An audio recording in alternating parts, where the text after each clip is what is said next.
Un, deux. Super. Bonjour à tous. Merci d'être venus nombreux pour cette conférence qui s'intitule « Quand la science des données devient un levier business ».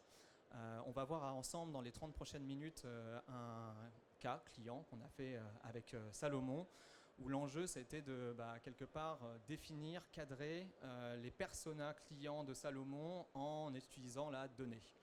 La diversité des profils de Salomon en termes de clients est telle qu'on peut aller aussi bien sur le passionné de ski, l'athlète de l'UTMB ou le Parisien qui achète des chaussures de trail qui n'iront jamais plus haut que le Rosa Bonheur début de Chaumont, dont je fais partie. Je suis Hichem Karoui, je suis cofondateur d'Heavyside et j'ai le plaisir du coup d'animer cette conférence avec Thomas. Bonjour à tous, donc Thomas Vigneron. Moi de mon côté je gère la data, analytics, BI chez Salomon. La question à laquelle on va essayer de répondre, c'est et si quelque part derrière chaque donnée, chaque ligne de base de données client se cachait un levier de croissance à 2 chiffres. Pour commencer, peut-être on peut parler un petit peu de Salomon. Ça fait, il me semble, quasiment 80 ans que Salomon existe. Est-ce que Thomas, tu peux nous expliquer comment on passe des Alpes au podium de la Fashion Week ? Bien entendu, ouais. Merci Hichem. Donc en effet, on prend un peu de recul, et je pense que c'est intéressant aussi pour contextualiser ce qu'on va se raconter ensuite. Salomon, on est une marque anécienne. Vous voyez Georges Salomon ici, et il a créé la boîte il y a quasiment 80 ans. On a créé les premières fixes de ski. Vraiment, dans l'ADN de Salomon, il y a vraiment l'innovation. Ça fait 80 ans qu'on innove et qu'on a réussi à se réinventer et à pas mourir avec le marché. Donc on est tout d'abord devenu un leader du ski. On est ensuite descendu un peu dans la vallée, on est devenu pionnier, leader du trail running. Et on est descendu encore un peu plus bas pour arriver en ville. Et aujourd'hui, on commence à devenir une référence aussi en lifestyle, comme vous pouvez le voir sur scène aujourd'hui. Nos 80 ans d'innovation qui font vraiment partie de notre ADN pour arriver aujourd'hui à, comme je le disais, une référence lifestyle. Il y a même Rihanna qui a porté aussi, c'était pas au Tech for Retail, c'était à la mi-temps du Super Bowl, mais elle a porté aussi des Salomon il y a quelques années qui nous a donné un petit coup de boost, ce qui a amplifié tout ça. Donc on est vraiment ancré dans les montagnes, mais on arrive à de plus en plus à aussi s'inspirer de la culture urbaine et à ravir aussi une partie des Parisiens dans le Marais. Et plus encore. Donc Invented in the Mountains, Reinvented in Paris, c'est un peu notre nouveau c'est notre slogan de campagne cette année. Aujourd'hui, on se vend comme We are the modern mountain sports lifestyle brand. Donc on est vraiment ancré dans ces montagnes et de plus en plus connecté à la culture urbaine. Donc ça, voilà, c'est tagué et l'équipe brand sera content. Donc c'est vraiment notre tagline. Si on regarde un peu concrètement ce qui se passe, les key figures sur une année fiscale récemment, on est une billion brand, ça y est. On l'a atteint depuis 2 ans. On a une forte croissance en D2C, 250 magasins et une croissance exponentielle année après année. On a maintenant 6 magasins à Paris. Là, on vient d'ouvrir du coup New York, Londres, LA, San Francisco, Shanghai, Tokyo, et il y en a beaucoup d'autres qui arrivent dans les prochains mois, années. On est devenu maintenant une footwear brand, 70% du business est fait sur le footwear, et on croît très fortement en D2C. On pourra arriver aujourd'hui à peu près à 20-25% avec des différences régionales, ce qui amène d'autres complexités et qu'on a pu gérer avec justement Heavyside qui est là aujourd'hui. On a pris un virage stratégique vers le D2C il y a 4-5 ans, qui s'est amplifié récemment. Pour quelles raisons? Donc, on avait différents enjeux. Et les enjeux, c'était d'abord de transformer l'expérience client, de mieux comprendre le parcours client sur nos sites, dans nos magasins, de créer de la préférence de marque aussi. Pour dans le but ultime de capturer 100% de la marge retail et de mieux contrôler le parcours end-to-end du client. Mais aussi cet enjeu qu'on a derrière l'orientation du D2C, c'est aussi parce que ce D2C peut nous permettre d'acquérir quelque chose qui n'est pas disponible ailleurs, c'est cette richesse de données, de clients qui est facilement quantifiable, quotidienne, activable et qui permet de transformer du coup cette donnée en vrai levier business et marketing pour mieux cibler, mieux analyser, mieux comprendre, mieux connaître nos consommateurs. Et dans ce cadre-là, on s'est posé la question il y a 2 ans, 2 ans et demi, de dire ok, on a besoin maintenant, on a toute cette donnée, elle est centralisée, on a besoin d'accélérer et on a besoin de mieux connaître nos consommateurs. Donc est-ce qu'on va chercher une solution du marché all-in-one et puis essayer de jouer avec, ou est-ce qu'on va d'abord essayer de comprendre stratégiquement avec un cabinet qui va nous aider, qui est expert dans la data et qui est expert sur la partie stratégique de la donnée, à nous poser les bonnes questions et à nous emmener dans la bonne direction. Donc c'est là où on a commencé à faire appel à Eviside.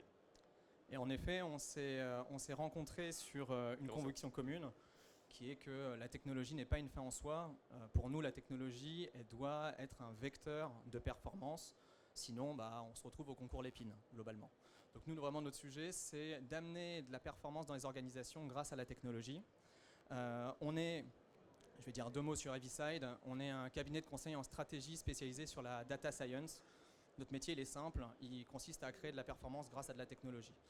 Pour ça, on a des équipes de consultants qui sont à la fois capables de comprendre des enjeux business complexes, mais également de maîtriser de la science des données au plus haut niveau.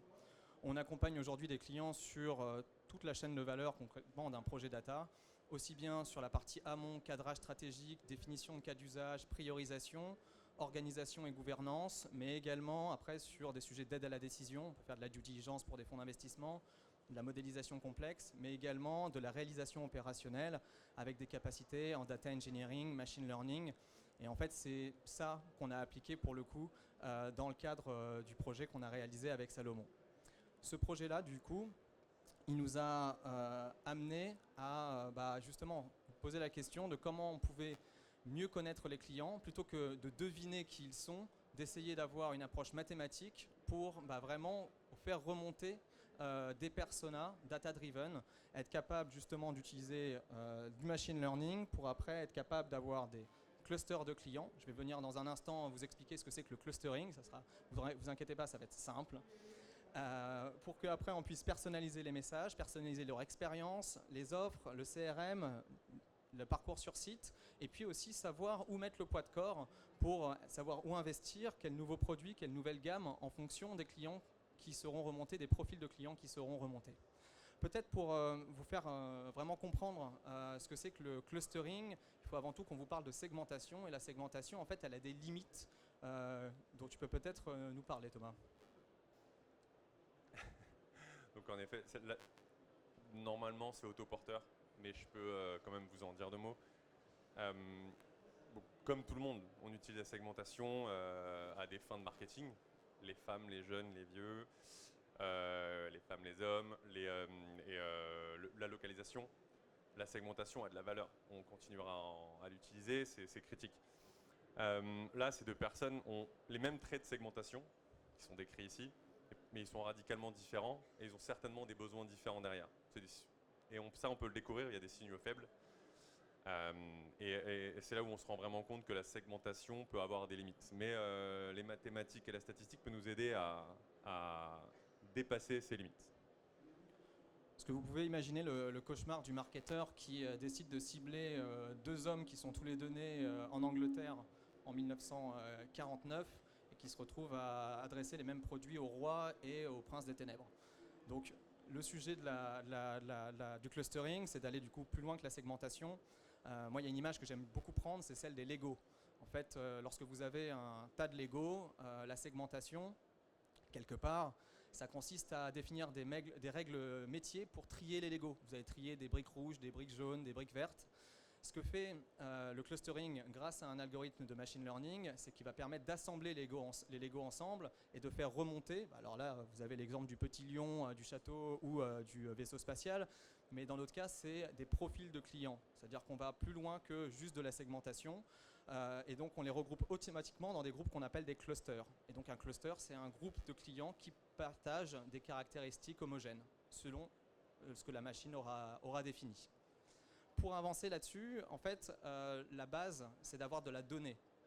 Et en fait, on a eu, nous, quelque part, la chance d'arriver avec des petits chaussons chez Salomon, qui a été préparé par le travail de Thomas et son équipe au cours de plusieurs années dans la structuration de leur data platform. Donc en effet, le prérequis à tout ça, c'est d'avoir la donnée centralisée au sein d'un même data warehouse, avec le plus de granularité et de fréquence possible. On a transformé, on a lancé cette transfo il y a 3 ans maintenant. Donc globalement, je ne vais pas rentrer dans le détail de chaque brique, mais on a du coup cette moderne data warehouse / modular CDP qu'on a construit du coup autour de Snowflake. On a un premier niveau d'extraction de données, on récupère l'ensemble des données, marketing, sales, operations, consumer, de l'ensemble de Salomon. On connecte tout ça, on le nettoie et on le stocke dans Snowflake dans une architecture médaillon avec un data lake, assez raw data au début. Ensuite, qu'on structure et qu'on met à disposition du business, soit via un layer plutôt analytique en star schema ou en gold déjà pré-travaillé pour des usages plus directs. Et ce qui est important à noter ici, sans rentrer dans le détail technique, c'est cette brique ici de data science. Donc au sein de Snowflake, on peut utiliser et mettre et faire tourner des modèles, faire apprendre des modèles de machine learning. Et la valeur vraiment de tout ça, c'est qu'une fois que ces modèles sont prêts, ils sont directement utilisables ici et directement exposés au business via soit des BI pour mesurer mesurer certaines dimensions du business, soit soit à disposition des analystes, ou soit via iTouch directement mis à disposition dans les outils d'activation marketing. Donc, iTouch est un reverse ETL qui est leader du marché. Et en gros, ça fait l'inverse d'un ETL. Ça va récupérer des audiences et ça va permettre aux marketeurs de construire des audiences sans code directement activables dans leur outil du quotidien. Salesforce, Dynamic Yield, Facebook, Meta, Google. L'avantage de ça, c'est vraiment d'avoir cette brique connectée, directement activable, actionnable et pour le métier. Donc ces clusters qu'on va voir après ont pu être directement activés en quelques clics et c'est là où vraiment réside l'énorme avantage d'avoir lancé cette transformation il y a quelques années qui est aujourd'hui réalisée. De notre côté, on a suivi une démarche en 5 étapes de manière à pouvoir justement utiliser cette donnée et faire remonter ces fameux clusters. On a évidemment commencé par un travail d'évaluation de la donnée disponible, qui est un travail préalable, vraiment de comprendre en fait quelles sont les caractéristiques qui sont récupérées au niveau des différents clients. Et nous, on a couplé non seulement des données qui venaient du CRM, de la transaction, mais également des données analytics qu'on a du coup rapprochées des données CRM pour avoir le plus de signaux possible sur les comportements utilisateurs. Quand est-ce qu'ils se connectent sur le site? Qu'est-ce qu'ils vont voir comme produit? Qu'est-ce qu'ils achètent? Qu'est-ce qu'ils réachètent? Qu'est-ce qu'ils mettent au panier? Qu'est-ce qu'ils dropent? Vraiment, on a eu plus de 170 features en entrée du modèle. Ensuite, on a appliqué de la data science. Je vais revenir dans un instant sans rentrer trop dans le détail parce que je serais bien incapable de répondre à des questions beaucoup trop spécifiques. Mais ensuite, on a du coup, après cette phase de data science, travaillé sur l'analyse des clusters. C'est-à-dire que la data science va nous donner des regroupements et après, il faut les interpréter. Il faut voir en fait en fonction de leur comportement, comment on arrive justement à leur donner un nom à ces clusters et à les rapprocher d'un comportement business. On a également travaillé main dans la main avec les équipes de Salomon pour identifier quelles étaient les activations pertinentes en fonction des différents clusters, campagne CRM, messages, produits. Et puis le clustering, c'est finalement quelque chose qui doit vivre dans le temps. Vous avez des comportements clients qui sont susceptibles d'évoluer. Vous avez également le suivi de ces comportements clients qu'il est intéressant de maîtriser. Et donc la question se pose, lorsque vous avez un nouveau client, dans quel cluster vous allez le positionner automatiquement? Et puis potentiellement, au fur et à mesure des nouvelles collections, de ce que vous allez mettre à disposition de vos clients, peut-être que les comportements vont changer. Et c'est aussi un indicateur qui vous permet de comprendre si oui ou non, quelque part, vos clients, eux, évoluent. Donc la mise à jour du clustering vous permet aussi d'avoir de nouvelles informations. D'un point de vue technique, je vais vous juste donner quelques éléments de comment on s'y est pris. Parce que la data science, c'est pas une baguette magique, c'est vraiment de la rigueur scientifique appliquée au chaos comportemental. On a travaillé, nous, sur de la préparation et du nettoyage de données, c'est la première chose, c'est-à-dire qu'ils avaient quand même réalisé un travail formidable dans leur préparation justement de toute cette stack technique qu'on a vue, mais ça n'empêche pas qu'il y a quand même un travail de préparation préalable pour permettre à des modèles de fonctionner. Ensuite, je vous l'avais dit, on a travaillé au début sur 170 features. Il a fallu qu'on réduise la dimension du problème. Donc pour ça, alors pour ceux qui connaissent, on a utilisé des modèles d'analyse par composante principale, de manière à éliminer des features qui sont trop corrélées entre elles. Et puis on a fait tourner ensuite un algorithme, alors plusieurs algorithmes. Celui qu'on a retenu, c'était un algorithme de Camine, qui nous a donné un nombre de clusters qu'on a pu après tester pour évaluer non seulement leur robustesse d'un point de vue mathématique, mais également de le confronter à une réalité business. Parce que lorsque vous avez 10 clusters, ça devient tout de suite beaucoup plus compliqué à activer que lorsque vous en avez 4. Et donc à partir du moment où on arrive à faire converger la justesse mathématique et la réalité pragmatisme business, c'est là où on s'est dit qu'on était arrivé au bon endroit. Donc en effet, pour ajouter quelques mots là-dessus, après ce détail plus scientifique, clairement, la manière dont on a approché ça, c'était pas un projet data. Donc on a été proactivement le proposer, ce projet. Rarement, on va avoir le marketing ou le business qui va venir. Je pourrais avoir un modèle de clustering assez poussé, finement avec 4 clusters. Donc c'est pas vraiment, ils n'étaient pas vraiment à la genèse de tout ça. Par contre, la première chose qu'on a fait, c'est se poser avec eux en atelier, co-créer ça avec eux, comprendre leur stratégie, comprendre les cas d'usage et définir avec eux un produit de data, en l'occurrence un produit de machine learning, qui va vivre, qui va évoluer. Ce n'est pas une fin en soi d'avoir ces 4 clusters, ils vont évoluer, les comportements vont changer, il y a de plus en plus de personnes qui vont passer d'un segment à l'autre, potentiellement ils vont évoluer, on va devoir analyser tout ça. Donc c'est vraiment ce produit de machine learning qu'on a créé avec eux. Et ça permet aussi de repenser la connaissance client, de se poser des questions différentes et de sortir uniquement de la connaissance client descriptive sur le passé, mais d'anticiper aussi les comportements grâce à ces techniques de machine learning. Alors bon, maintenant, c'est bien gentil de faire tout ça. Ce qui nous intéresse, c'est aussi de savoir quels sont les clusters. Donc on a identifié, nous, 4 clusters, 4 tribus qui sont très différentes. Ce qui est intéressant, c'est de voir qu'on a réalisé cette étude sur un périmètre qui était global. C'est-à-dire que c'est l'ensemble des pays Salomon, où Salomon est distribué, l'ensemble des clients Salomon qui ont eu comme dénominateur commun ces 4 clusters. On a un premier cluster qu'on a appelé les Lost Trailblazers. Pourquoi ? Parce que c'est des utilisateurs, des anciens clients qui ont acheté des articles principalement outdoor, running, et on imagine qu'ils sont partis dans la montagne et on ne les a jamais retrouvés. On ne pense pas qu'ils soient perdus. Nous, notre conviction, c'est qu'ils sont simplement endormis. Et donc, on travaille aussi en ce moment avec les équipes de Thomas pour réactiver ces clients. En tout cas, voilà, ça c'est le premier cluster, c'est ceux qui étaient des bons clients et qu'on ne voit plus trop ces temps-ci. Le deuxième cluster, c'est les Paramount Purchasers, c'est les super clients. Ils achètent de tout. Ils sont ceux qui drivent le chiffre d'affaires, qui sont engagés, c'est eux qui ont le taux de retour le plus bas, c'est ceux qu'il faut chouchouter et vraiment, voilà, meilleurs clients. Le cluster 3, c'est mon cluster préféré, j'avoue, parce que vous en connaissez peut-être forcément un dans ce cluster, moi j'en ai connu beaucoup. Ce sont des gens qui sont passionnés de montagne et qui visitent le site du lundi au vendredi aux horaires de bureau. Et donc ils passent leur journée à consulter le site de Salomon. Ils n'achètent pas toujours, en tout cas lorsqu'ils achètent, ils font beaucoup de retours parce qu'ils ont envie d'essayer plein de choses. Et cela, en fait, vous imaginez bien, une fois qu'on l'a identifié, on a une façon de l'activer, on a une façon de lui parler qui est totalement différente des autres clusters. Le dernier cluster, qui est celui qui est très intéressant, c'est ce qu'on a appelé le cluster de Connected Fashionista.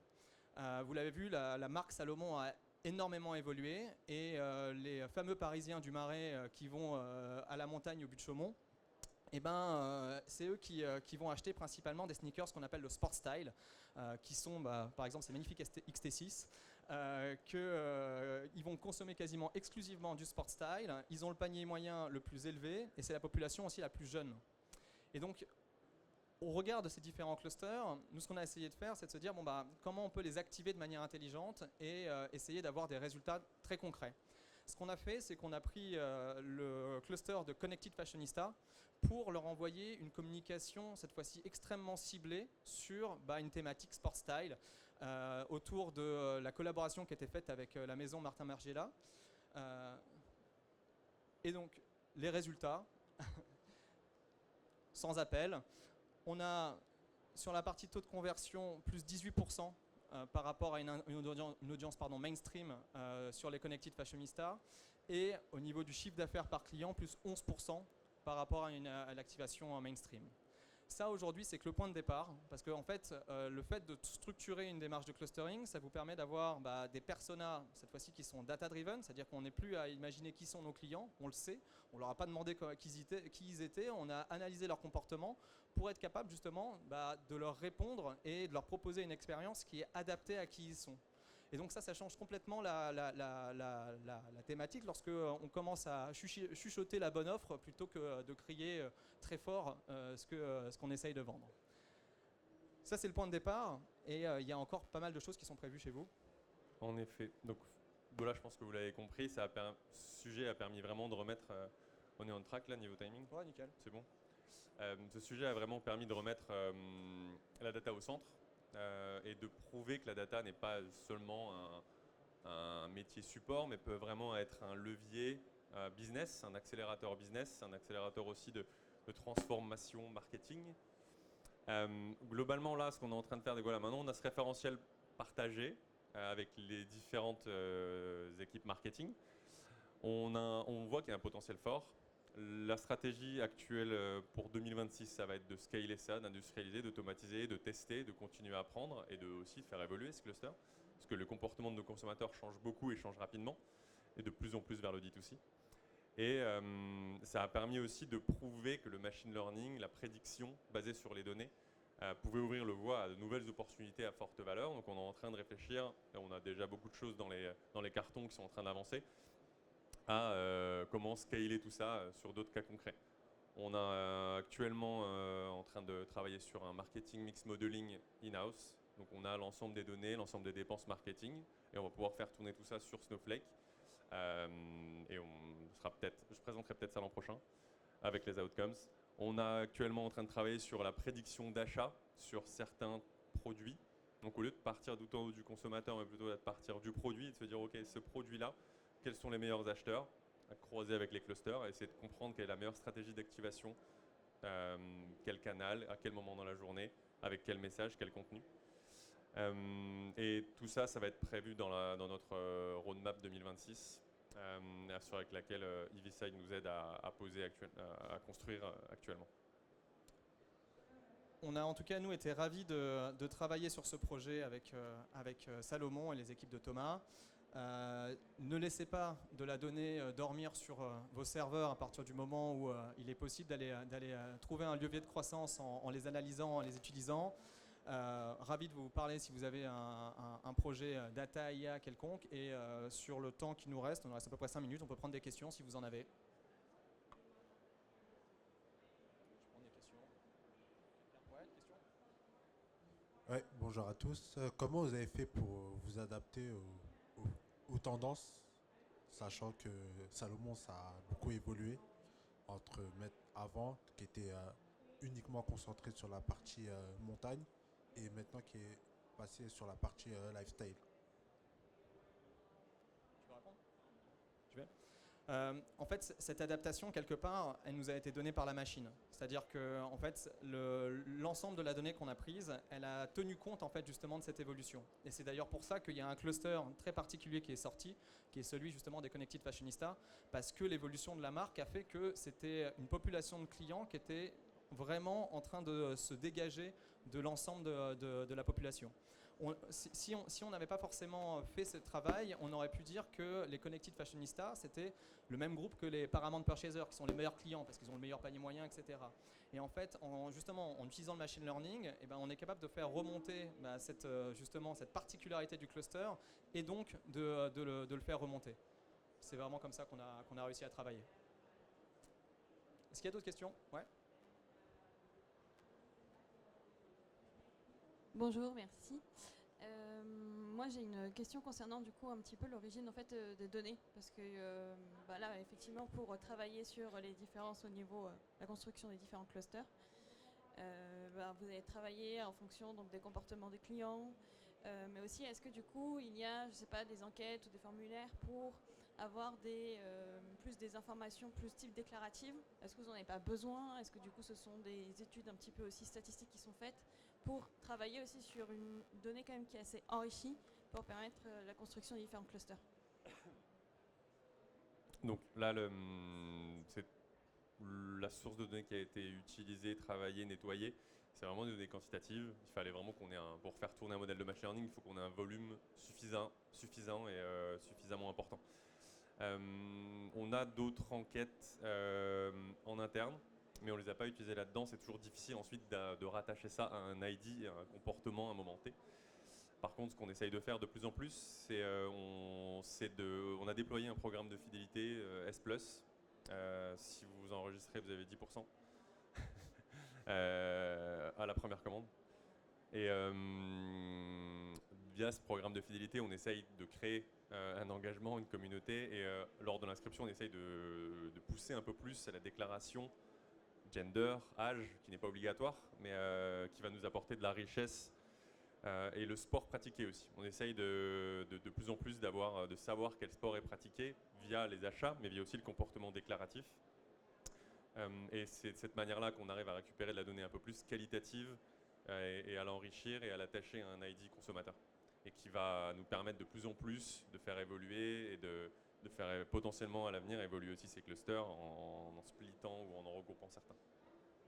C'est des informations, en tout cas, sur la partie justement études consommateurs qui nous ont été vraiment pour le coup utiles au début pour comprendre déjà le point de départ. Parce que, encore une fois, nous, on va regarder de la donnée, on va comprendre ce que nous donne la machine, mais il va falloir l'analyser et avoir déjà quelques informations sur, quelque part, les premiers présupposés sur qui sont les clients. Ça permet aussi un peu d'orienter le travail après justement de spécification et d'analyse des clusters. Est-ce que vous avez d'autres questions?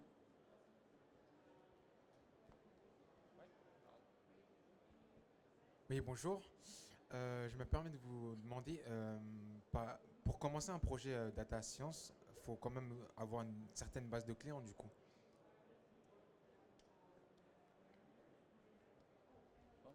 Alors oui, dans le sens où à partir du moment où il y a des extrêmes, il y a des moments où en fait il faut quand même avoir une quantité de données suffisante de manière à pouvoir vraiment utiliser vraiment la puissance de l'algorithme pour faire ressortir quelque chose. Évidemment, si vous avez des clients que vous pouvez appeler ou que vous connaissez par leur prénom, ça va être un petit peu limité. La quantité de données qu'on a prises, en fait, elle est aussi liée à la donnée analytics qu'on allait chercher. Donc on a aussi une richesse, une profondeur de connaissances clients, même si forcément on n'est pas il peut y avoir cette question de dire est-ce qu'on a beaucoup de clients, mais surtout est-ce qu'on connaît beaucoup de choses sur ces clients. C'est les deux qui sont importants à prendre en compte. Et en effet, il faut plusieurs centaines de milliers de clients pour que ça commence à être intéressant. D'autres questions? Est-ce que je peux prendre une dernière question si vous le souhaitez? C'est bon? Eh ben, Good. Merci beaucoup. Merci beaucoup.